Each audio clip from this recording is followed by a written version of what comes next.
Hello दोस्तों, मेरे YouTube channel पर आपका स्वागत है। तो चलिए कहानी शुरू करते हैं। कहानी अच्छी लगे तो प्लीज़ चैनल को लाइक शेयर। शीटी हॉस्पिटल में करण, चित्रांग और कशिश डॉक्टर के सामने बैठे हुए थे। करण उन्हें बोर्ड में कई सारे बॉडी एक्सरे और सीटी स्कैन के रिपोर्ट्स दिखा रहे थे। कशिश सारे रिपोर्ट्स को देखते हुए डॉक्टर से बोला, डॉक्टर मेरी बहन कब तक ठीक हो जाएगी? डॉक्टर कशिश की बात सुन उसकी तरफ देख, मिस्टर मित्तल, उनके खून में हम लोगों ने एक नशीला पदार्थ पाया है। जब तक उसका एंटीडोट नहीं मिल जाता हम उन्हें वेंटिलेटर से बाहर नहीं निकाल सकते। चित्रांग डॉक्टर की बात सुनकर बोला, और अनमोल का क्या? मिस्टर भारद्वाज के हाथ और पैर की हड्डियां टूटी हुई है, जैसे उन्हें किसी ने बहुत बुरी तरीके से मारा और उनके पेट पर चाकू घोंपने के भी निशान हैं। डॉक्टर ने जवाब दिया। करण, जो कि अब तक चुपचाप सब कुछ सुन रहा था, डॉक्टर की तरफ देखते हुए, क्या हम किसी को हिप्नोटाइज कर सकते हैं? करण के सवाल पर डॉक्टर कुछ पल चुप रहकर अपना सिर हिलाते हुए बोले, बिल्कुल, हम किसी को हिप्नोटाइज कर सकते हैं। उसकी पढ़ाई होती है जो कि स्नातक डिग्री के बाद ही हम कर सकते हैं और उसका लीगल तरीके से प्रमाण पत्र भी दिया जाता है। लेकिन जो इंसान हिप्नोटाइज कर रहा है उसके पास 200 घंटे का एक्सपीरियंस होना चाहिए, तब जाकर उसे हिप्नोटाइज करने की परमिशन मिलती है। करण डॉक्टर की बात सुनकर कुछ पल इस बारे में सोचने के बाद बोला, क्या ये किसी के लिए नुकसानदेह हो सकती है? बिल्कुल, सम्मोहन करने वाले व्यक्ति ने जिस पर भी पर्सन को सम्मोहित किया हो, अगर उसका मास्टर उसे ऑर्डर दे किसी को जान से मारने का या खुद मारने का, तो सम्मोहित व्यक्ति उसकी हर बात मानेगा। डॉक्टर ने जवाब दिया, जिसे सुनकर करण डॉक्टर से फिर से बोला, और अगर हमें सम्मोहित व्यक्ति को उस सम्मोहन से बाहर निकालना हो तो? डॉक्टर करण के सवालों को सुनते उसकी तरफ देखकर बोला, क्या आपको ऐसा लगता है कि मिस मित्तल को ने जो कुछ भी किया है इसलिए क्योंकि किसी ने उन्हें हिप्नोटाइज किया था? डॉक्टर की बात पर करण अपना सिर हिलाते हुए बोला, बिल्कुल सही समझे आप। करण की हाँ सुनकर डॉक्टर एक गहरी सांस लेकर बोला, मिस्टर चावला, गहराई तक उस इंसान को हिप्नोटाइज किया जाता है जिसके दिमाग में पुराने राज दफन हो या वो दर्द में हो। इसलिए पहले मिस मित्तल को होश में आने दीजिए। करण डॉक्टर की बात पर उसे देखते हुए बोला, अगर आपसे नहीं हो सकता या आपके हॉस्पिटल से नहीं हो सकती तो कह दीजिए, मैं उसे बाहर लेके जाऊंगा। यहाँ पर डॉक्टरों की कमी नहीं है मिस्टर चावला, यहाँ पर एक से बढ़कर एक एक्सपर्ट लगे हुए हैं। ज़रूरत है तो समय की, क्योंकि हम किसी को भी पल भर में होश में नहीं ला सकते, इसलिए प्लीज़ इंतज़ार कीजिए। डॉक्टर ने इस बार अपने पैसे में आकर कहा, जिसे सुनकर करण अपना सिर हिलाकर केबिन से बाहर चला जाता है। चित्रांग उसे जाता हुआ देख उसके पीछे चला जाता है और कशिश डॉक्टर से बातें करने लगता है। छत्रपति शिवाजी महाराज वस्तु संग्रहालय में धैर्य गीतांजलि को लेकर म्यूजियम आया हुआ था। इस बीच धैर्य ने कई बार गीतांजलि से बात करने की कोशिश की, लेकिन गीतांजलि हर बार उसे इग्नोर कर रही थी। गीतांजलि के बार बार इग्नोर करने पर धैर्य थोड़ा सा फ्रस्ट्रेट होते हुए बोला, can you tell me what your problem is? Gitanjali धैर्य के फ्रस्ट्रेशन भरी आवाज़ सुन उसकी तरफ अजीब नज़रों से देखते हुए बोले, एक्सक्यूज़ मी, मैं आपसे बात नहीं कर रही हूँ तो मुझमें प्रॉब्लम वाली बात क्या है? यही तो प्रॉब्लम है कि तुम मुझसे बात क्यों नहीं कर रही हो? धैर्य ने गीतांजलि के हाथ को पकड़ते हुए कहा, जिसे गीतांजलि धैर्य से अपने हाथ को छुड़ाते हुए बोली, क्योंकि मुझे आपसे बात करने में दिलचस्पी नहीं है। इतना कहकर गीतांजलि अपने हाथ को साफ करते हुए अंदर की तरफ चली गई, जिसे देख धैर्य अपनी मुट्ठी मजबूती से बंद करते हुए, मैं तुम्हें नहीं छोड़ूंगा, ये कहकर धैर्य दंदनाते हुए गीतांजलि के पीछे चला जाता है।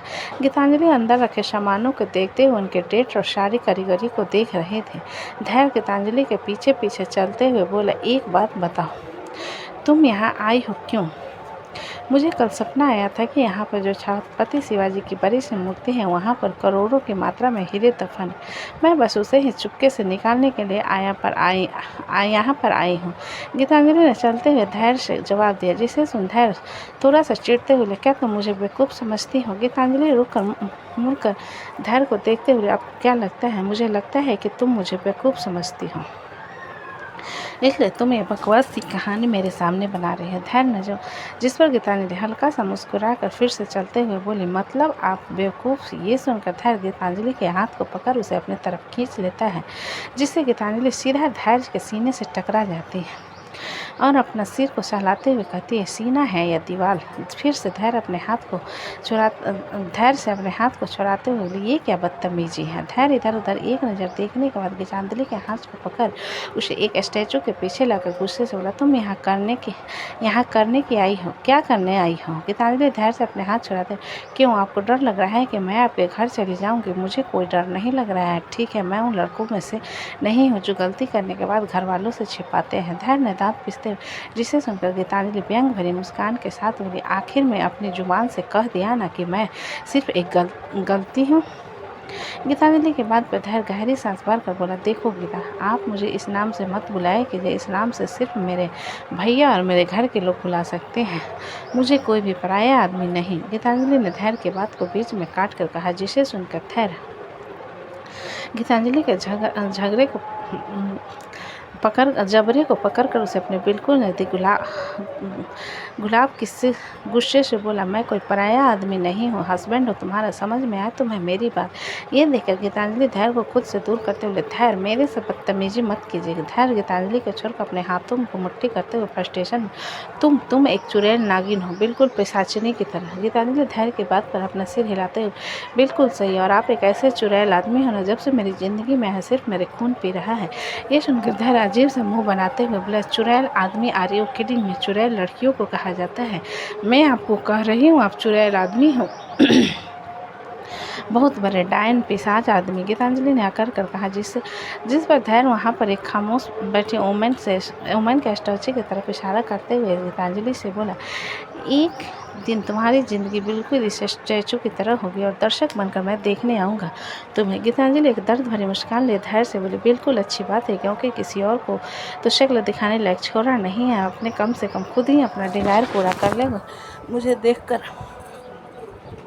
ये सुनकर गीतांजलि को आंखें दिखाते हुए बोला, खबरदार, अगर मुझ पर ये घटिया से इल्ज़ाम लगाया। धैर्य सारंग चाहे कितना भी घटिया क्यों ना हो, लेकिन उसे औरतों की रिस्पेक्ट करने अच्छे से आती है।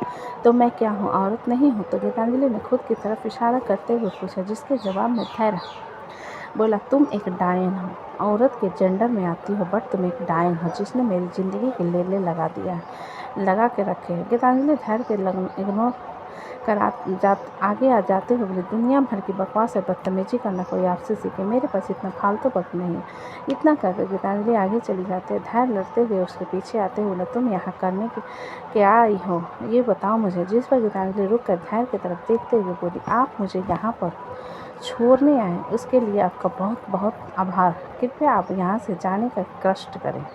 क्यों जाऊँ मैं तुम्हें यहाँ छोड़कर? तुम्हारा नौकर नहीं हूँ मैं जो तुम्हारी बात मानूंगा।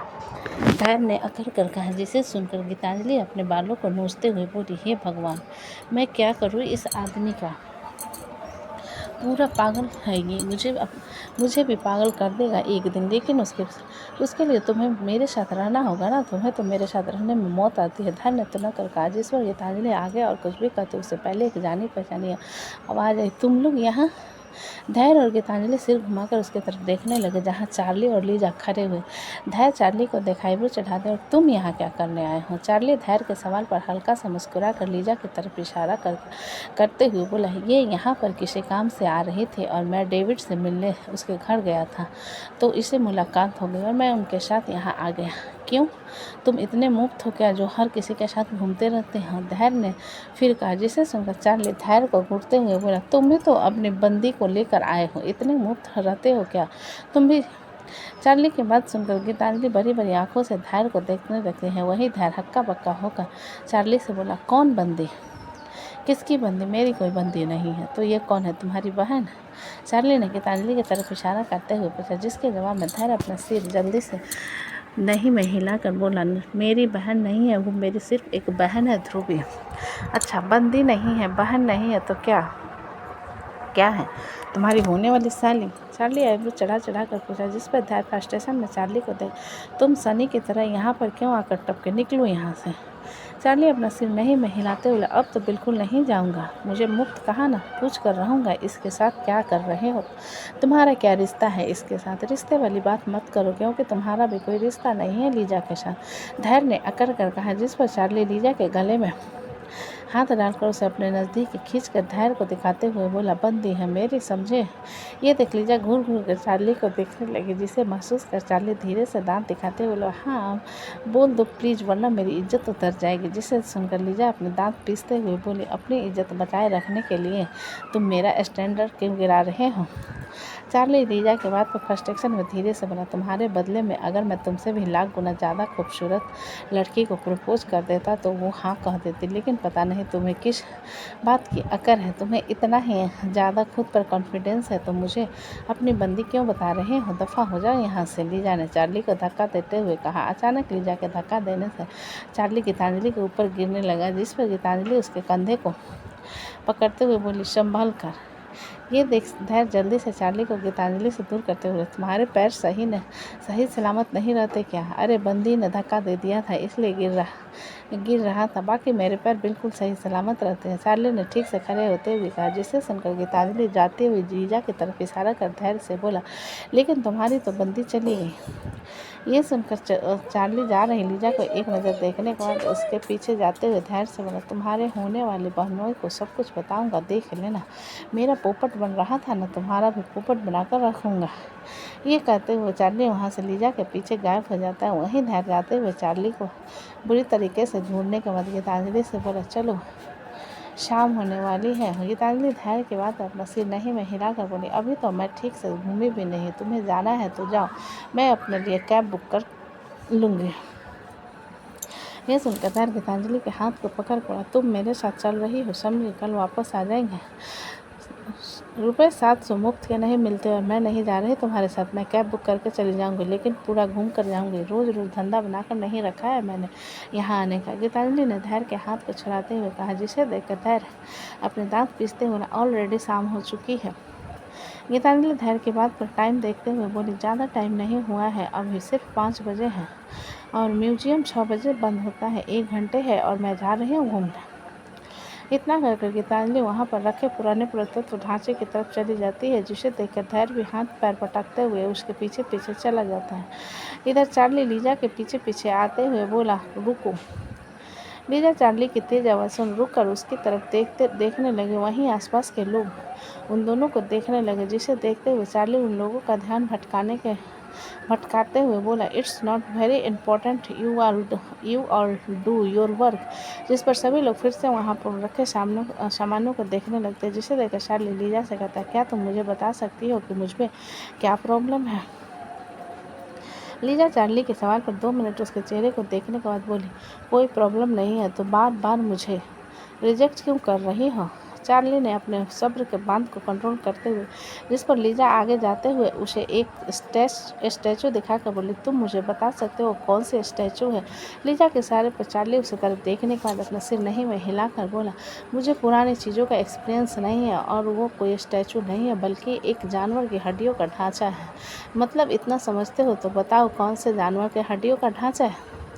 वो लीजा ने फिर से पूछा, जिस पर चार्ली 2 मिनट उस कंकाल को देखने के बाद मुंह बनाते हुए बोला, ऑफ कोर्स मेरा तो ढांचा नहीं है वो, और ना ही मेरे वैसे रिश्तेदार का। चार्ली के बाद पर लीजा आगे जाते हुए, इसलिए मैं तुम्हें पसंद नहीं करती, मैं अच्छे से पढ़ाई कर लूँगा। चार्ली ने जल्दी से उसके पीछे आते हुए कहा, जिस पर लीजा रुक कर पलट कर चार्ली को देखते हुए बोली, तुम कभी सीरियस नहीं रहते और मुझे इनरिस्पॉन्सिबल और अनमेच्योर लोग नहीं पसंद। ये सुनकर चार्ली लीजा के हाथ को पकड़ते हुए, मुझे एक मौका दो, मैं इतना भी लल्लू लाल नहीं हूँ और मेरी कैचिंग पावर बहुत अच्छी है, मैं चीज़ें बहुत जल्दी सीख जाता हूँ। चार्ली के बाद पर लीजा उसे अपना हाथ छुड़ाते हुए, तुम नॉटी तरीके से ही अच्छे लगते हो, इसलिए तुम्हारा बदला मुझे अच्छा नहीं लग रहा है। यह कहकर लीजा वहाँ से जाने लगी, जिसे देख चार्ली लीजा के हाथ को पकड़कर उसे थोड़े कॉर्नर में ला उसे दीवार से चिपका कर गुस्से से बोला, मैं तुम्हें नहीं छोड़ना चाहता, खोना नहीं चाहता तुम्हें, इसलिए कुत्ते की तरह तुम्हारे आगे पीछे घूम रहा हूँ और तुम इस बात का फ़ायदा उठा रही हो। यह कहते हुए चार्ली काफ़ी गुस्से में लग रहा था। गुस्से में फूले लाल नाक को देख लीजा हल्का सा मुस्कुराकर पंजों के बल खड़ी हो उसके गाल पर हाथ रखकर उसके होठों को हल्का सा छू लेती और लीजा के ये करते हैं चार्ली को ऐसा महसूस होने लगा जैसे उसके दिमाग में शॉर्ट सर्किट हुआ हो। वो बड़ी बड़ी आंखें से लीजा को घूरने लगा। लीजा हल्की मुस्कान के साथ चार्ली के गाल को थपथपा कर बोली, घूरना बंद करो। अचानक चार्ली का पूरा चेहरा टमाटर की तरह लाल हो जाता है और वो इधर उधर देखते हुए अपने चेहरे को थपथपाने लगता है, क्योंकि उसका चेहरा पूरा गर्म हो चुका है। लीजा उसके रिएक्शन को देखते हुए उसे खुद से दूर कर आगे जाते हुए बोली, जवाब मिल गया होगा तुम्हें। ये कहते हुए लीजा आगे चली जाती है। वहीं चार्ली जल्दी जल्दी उसके पीछे आते हुए कहता है, अब हम रिलेशनशिप में नहीं रह सकते, लीजा ने चलते हुए कहा, जिसे सुनकर चार्ली कंफ्यूज होकर बोला मतलब हम रिलेशनशिप में नहीं, एक रिश्ते में रहेंगे, हस्बैंड एंड वाइफ के, इसलिए चुपचाप मेरे घर आ जाना मेरा रिश्ता लेकर, वरना मैं किसी और से शादी कर लूँगी, लीजा के साथ टोन में चार्ली से कहा, जिसे सुनकर चार्ली जल्दी से अपना सिर हिलाते हुए बोला, ज़रूर, मैं कल ही तुम्हारा रिश्ता लेकर आ जाऊँगा, लेकिन किसी और से मत करना। लीजा अपना सिर हिलाते हुए आगे चली जाती है और चार्ली उसके पीछे चला जाता है। तो दोस्तों, कहानी कैसी लगी मुझे कमेंट में लिखें। अच्छी लगी तो प्लीज़ चैनल को लाइक करें, सब्सक्राइब करें और ज़्यादा से ज़्यादा शेयर करें। कहानी को पूरा सुनने के लिए धन्यवाद।